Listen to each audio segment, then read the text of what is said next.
अस्सलाम वालेकुम नाज़रीन, आप मेरा यूट्यूब चैनल देख रहे हैं। सोहराब बरकत आपसे मुखातिब है और जो वाक़या सियालकोट में पेश आया उसकी मुकम्मल तफसीलात आपके सामने रख देते हैं। और गुज़श्ता इस वाक़े से तकरीबन 20 घंटों से या तकरीबन 2 दिनों से वहां पर क्या डेवलपमेंट्स हो रही थी और किस तरह से ये सारा लावा पक्का था, वो सारा आपके सामने रख देते हैं। और आप हैरान होंगे, टाइम टू टाइम आपको बताएंगे कि क्या क्या चीज़ें होती रही हैं और क्या क्या चीज़ें नहीं होती रही हैं, और किस तरह से एक श्रीलंकन मैनेजर को, प्रियांथा कुमार को कत्ल किया गया और कितनी भोंडी साजिश थी और किस तरह से इस्लाम को दुनिया भर में बदनाम किया गया है। सारे हक़ाइक़ आपके सामने रखेंगे, लेकिन उससे पहले जो लोग नए हैं बराए मेहरबानी चैनल को सब्सक्राइब करें ताकि बर वक्त वीडियोस आप तक पहुंचते रहें। मामला यह है कि एक फेसबुक पोस्ट आई है अब्दुल रहमान नामी शख्स की। अब ये अब्दुल रहमान नामी शख्स की आप गूगल पर जाकर पोस्ट सर्च कर सकते हैं, बहुत ज्यादा वायरल है। वो यहां पर मैं लगा नहीं सकता क्योंकि मेरे पास एडिटर नहीं है ऑब्वियसली। उस पोस्ट में उन्होंने वाज़ेह तौर पर कहा है कि कल जब मैंने 1.5 साल इसी श्रीलंकन के साथ प्रियांथा कुमार के साथ काम किया है और उसी फैक्ट्री में काम किया है जो कि सियालकोट में है और वजीराबाद रोड पे है। मैंने उसी फैक्ट्री पर 1.5 साल इसके साथ काम किया है और इन 1.5 सालों में मैंने इसको सबसे ज्यादा सख्त मैनेजर पाया। सख्त मैनेजर से मुराद ये है, ये सबका फॉलो करता था, कौन टाइम पे आता है कौन नहीं आता। हम हड हरामी कौम है जो डंडी मारती है, जो काम ठीक से नहीं करती, हमारा फोकस ही नहीं होता काम पर, हमारी तरजीह होती है तनख्वाह मिले।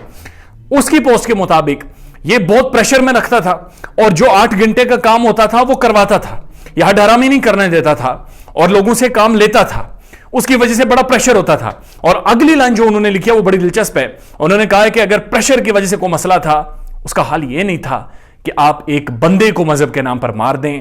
That's terribly wrong. और जो हकाइक सामने आए वो भी आपके सामने रख देते हैं। अब ये हकाइक छपे कहां पर है, ये बड़ी इंपॉर्टेंट चीज है। ये सारे हकाइक छपे हैं जी क्या कहते हैं उसे, डॉन न्यूज में, जो अंग्रेजी डॉन अखबार है, बड़ा रिलायबल है।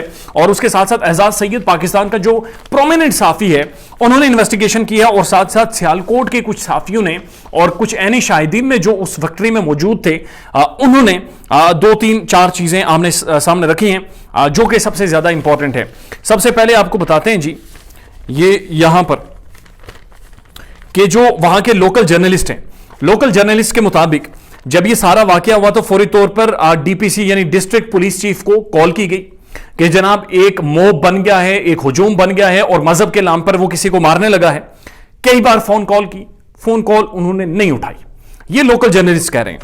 लेकिन मोहम्मद इफ्तिखार और मोहम्मद इलियास नामी जो शख्स वहां पर मौजूद थे, वो सारे हुजूम में मौजूद थे, उनका यह कहना है कि जब प्रोटेस्ट शुरू हुआ, जब एहतजाज शुरू हुआ, तो उसके बाद 3 पुलिस वाले वहां पर मौजूद थे और वो आगे नहीं आए और इतना टाइम गुजर गया, पुलिस नहीं पहुंच सकी। क्यों नहीं पहुंच सकी, वो भी एक अहम मामला है, वो भी आपके सामने रखेंगे।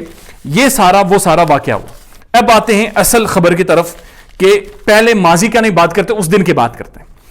10:28 फैक्ट्री में काम जारी है, लेकिन फैक्ट्री की मेंटेनेंस का काम जारी भी था।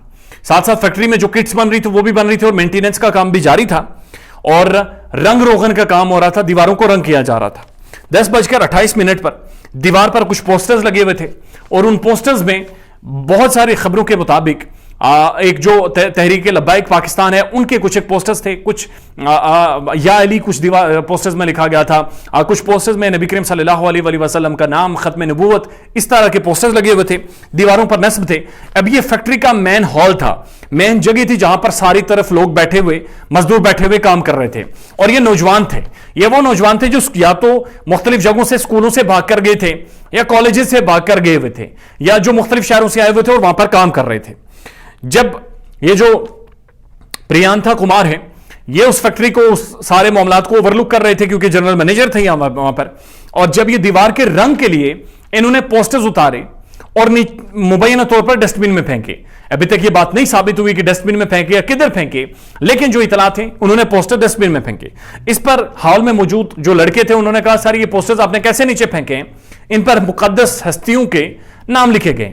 और उसके बाद उन्होंने फोरमैन को जाकर कहा कि जनाब ये जो श्रीलंकन है, इसने क्रिश्चियन है, इसने वो पोस्टर्स उठाकर नीचे फेंके हुए, लिहाजा इसे के माफी मांगे। रिपोर्ट्स के मुताबिक महिंदा प्रियांथा कुमार उस मैनेजर ने माफी मांगी और माफी के दौरान उनका आर्ग्यूमेंट हुआ जो लोग थे। लेकिन कुछ लड़के थे जिनकी तनख्वाह का मामला चल रहा था। ये जो 2 लड़के हैं जो सबसे ज्यादा गिरफ्तारी भी हुई है, जो सारे फरिश्त आए हैं, जिनकी सीसीटीवी फुटेज भी आई है और जिनकी सेल्फीज भी सामने आई हैं, ان کی تنخواہ کا معاملہ چل رہا تھا پچھلے تقریباً کچھ مہینوں سے. یہ کہہ رہے تھے ہماری تنخواہ بڑھائیں, اور یہ کام چور بہت زیادہ تھے. ان کے بارے میں یہ کہا جا رہا ہے کہ انہوں نے لوگوں کو کہا کہ نہیں, اس نے نبی کریم صلی اللہ علیہ وسلم کی گستاخی کی ہے, اور اسی جگہ پر انہوں نے نعرے لگانا شروع کر دیا, لبیک لبیک یا رسول اللہ. اب یہ تحریک لبیک کے لوگ نہیں تھے, وہ بڑا آرگنائزڈ کراؤڈ ہے. تحریک لبیک کے جو لوگ ہیں نا, ان کی شخصیت ہی مختلف ہے. وہ ایسے کام نہیں کرتے, ان چکروں میں وہ نہیں پڑتے. وہ ایک سیاسی جماعت ہے, ان کی ترجیحات مختلف ہیں, ان کی تعلیمات مختلف ہیں. خادم رضوی صاحب فیض آباد میں بیٹھے رہے, ہم نے خود دھرنا کور کیا, ایک پیڑ بھی نہیں ٹوٹا, ایک پتا بھی نہیں ٹوٹا تھا. ان کے ترجیحات ہی مختلف ہیں. یہ اور لوگ تھے, انہوں نے نعرہ لگایا تحریک لبیک یا رسول اللہ کا, اور اس کے بعد مینیجر کو مکے مارنے شروع کر دیے. وہ سیڑھیوں سے بھاگتا ہوا اوپر گیا.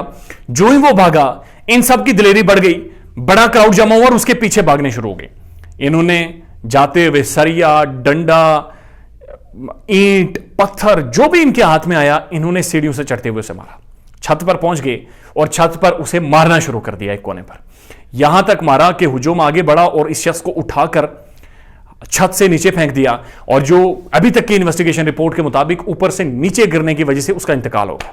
جب یہ ہجوم پھر نیچے آیا, انہوں نے اسے ٹانگوں سے پکڑ کر گھسیٹا, ننگا کیا اور اس کی لاش کو آگ لگا دی. آگ لگا کر کہا کہ اس نے نبی کریم صلی اللہ علیہ وسلم کی گستاخی کی تھی, اس لیے ہم نے اسے مار دیا ہے. اینڈ دس از ہاؤ ہم اپنے معاملات ختم کر دیتے ہیں. اٹس ویری شیمفل, بڑا شرمندہ ہے, بڑی شرمندگی والی بات ہے. کیونکہ گزشتہ تقریباً اگر 2-3 دنوں کا فیکٹری کا ماحول دیکھیں تو 2 دن فیکٹری کی جو ماحول ہے, جرنلسٹوں کے مطابق, جو لوکل جرنلسٹ ہیں یا مختلف جو ویلاگر ہیں, سید علی حیدر صاحب ہیں, یا مختلف جو لوگ ویلاگ کر رہے ہیں, ان کی جب میں نے ویڈیو دیکھی ہیں تو مختلف ویلاگس کے مطابق تقریباً 2-3 دنوں سے یہ جو لڑکے ہیں, ان کا اور مینیجر صاحب کا آرگیومنٹ چل رہا تھا. اور وہ آرگیومنٹ یہ تھا کہ ہماری تنخواہ بڑھاؤ, اور وہ مینیجر تنخواہ نہیں بڑھا رہا تھا کیونکہ یہ کام پر توجہ نہیں دے رہے تھے. دیٹس وائی ان کے درمیان بڑی تلخی چل رہی تھی, اور اس تلخی کی وجہ سے حالات اس نہج پر پہنچ گئے تھے, اس لیول تک پہنچ گئے تھے کہ بڑے تلخ آرگیومنٹ ہو رہے تھے. اور انہیں جب یہ موقع ملا, یہ چیز دیکھ کر, چونکہ ان کی ذاتی رنجش تھی, پریشر کی وجہ سے انہوں نے اسے مارنا تھا, تو انہوں نے بہانہ ملا, انہوں نے مذہب کو سامنے رکھتے ہوئے مذہب کی بنیادی طور پر آڑ میں اپنی ذاتی کھنس اور ذاتی دشمنی نکالی, اور دنیا بھر میں پاکستان کو بدنام کیا. مولانا طارق جمیل صاحب بھی یہ کہہ رہے ہیں کہ ہم شرمندہ ہیں, ہم دنیا کے سامنے شرمندہ ہیں. مفتی تقی عثمانی صاحب کہہ رہے ہیں اٹس اے شیم, یہ شرمندگی ہے. مولانا فضل الرحمان صاحب کہہ رہے ہیں اٹس اے شیم. تحریک لبیک اسے کنڈیم کر رہی ہے, مختلف مکاتب فکر کے لوگ, مذہبی لوگ اسے کنڈیم کر رہے ہیں. دیٹس ویری شیمفل کہ آپ لوگ اس چیز کی وجہ سے اسے ماریں کہ آپ کی تنخواہ نہیں پڑ رہی ہے, آپ کو کام میں دل نہیں لگ رہا, اور آپ کو مار دیا جائے. آپ انتہا دیکھیے کہ اس کے بعد وہ لڑکے ادھر ہی کھڑے پریس ٹاک کر رہے ہیں, میڈیا میں اپنا بیان دے رہے ہیں, بات چیت کر رہے ہیں, اور ان کے چہروں پر کوئی شرمندگی نہیں ہے, کوئی خوف نہیں ہے, اور وہ ہیرو اپنے آپ کو محسوس کر رہے ہیں. پورا پاکستان اس وقت غصے میں ہے, ہر ملک جہاں جہاں پر بھی مسلمان آباد ہیں وہ سارے غصے میں, اور اس چیز کو کنڈیم کر رہے ہیں. اپنا خیال رکھیے گا, اور ہمارے چینل کا بھی. اللہ حافظ.